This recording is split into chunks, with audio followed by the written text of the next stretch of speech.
शैतानिर्रजीम बिस्मिल्लाहिर्रहमानिर्रहीम। अज सोमवार का दिन है तो मैं सुबह सुबह उठिया वा तो यूट्यूब चैनल चला रहा डेली SSN पंजाब। सोचा यार रोज़ वीडियो चढ़ाना वा कोई रिस्पॉन्स नहीं मिलता तो मैं की करा। असी इंशाल्लाह जी 5 तारीख नूं जा रहे हैं लाहौर तो बरास्ता ग्वादर कराची। उस तो अगे असी ईरान ते मशहद करबला दीगर जगह पर मैं जावांगा। इंशाल्लाह मैं तुहानूं अपडेट रखांगा हर जगह दी ते हर मैं तुहानूं जिहड़ा रस्ते दे विच जिन्ने भी पॉइंट आते हैं वह भी विखावांगा। तुसीं मेरा मैनूं देखते रहना है। मैं अपना जिहड़ा स्टाइल है वो चेंज कर दिता है। हुण मैं तुहानूं जिहड़ा अपडेट दिंदा रहा करांगा मुख्तलिफ जगह दियाँ और मुख्तलिफ पॉइंट दे विच।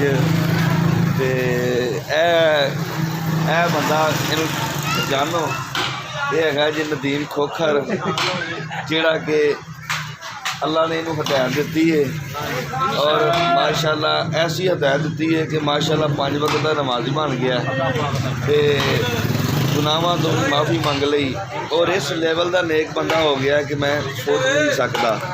तो तुसी भाजी की आखोगे कि अल्लाह तो डरो? भाई असी ये कहांगे जे साढ़े वगरे बंदे डर गए अल्लाह को उन्होंने भी डरना चाहिए जिन्होंने अल्लाह ने हर शहर की। जे ना डरनगे तो गिरफ्तारियाँ सारे दियां पैणगियां इंशाअल्लाह। 1-1 रुपये का 1-1 थैली का 1-1 जवानी का हिसाब हो छड्या। दसो चंद्रावां सियासी समाजी बंदे की पैगाम दोगे? पैगाम मेरा यही है भी तौबा करन, अल्लाह को डरन, किसी का नुकसान ना करन, किसी का बुरा ना सोचन, किसी का हक ना खान, किसी का नजायज़ ना करन देन।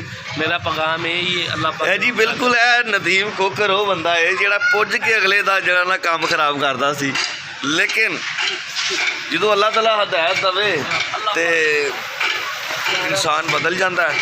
तो माशाअल्लाह हुण तो 5 वक्त की नमाज पढ़ता है तो 24 घंटे एको ही गल करता है भी अल्लाह को डरो।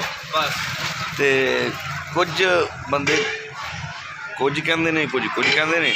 तुसीं मैनूं वेखदे रहा करो। यह मेरा चाचा जमील है खोखर, मेरा बजुर्ग है तो ये मेरा लाभ है और बड़ा पॉजिटिव बंदा है, बहुत अच्छा बंदा है। अल्लाह इन्हूं खुश रखे। चाचा जी हथ ला दिओ जरा। मैं आखा जी तुहानूं भी रब खुश रखे। हाय चाचा बहुत अच्छी शख्सियत है। तो इस तो अलावा जनाब है मेरा बचपन का मेरा क्लास फैलो है जनाब अरशद उर्फ काली खोखर। इहदे नाल मेरा बचपन का सारा वक्त गुजरिया है। बहुत अच्छा और ज़्यादा बंदा अपना अरशद भाई नदीम खोखर को अल्लाह ने हदायत दे दी। की कहोगे तुसी? माशाअल्लाह बड़ी अच्छी गल है। इन्हां दी हदायत बरकरार रहेगी? अल्हम्दुलिल्लाह इन्हां दी हदायत बरकरार रहेगी? अल्लाह दे हुक्म नाल जी, अल्लाह दे हुक्म नाल। चलो जी वेखते रहा करो डेली SSN पंजाब। तो मैं शाद सादक इस तरह की जनाब शुगल मेले लैके मैं तुहाडे कोल रोज़ हाज़र होवा करांगा। अस्सलाम वालेकुम।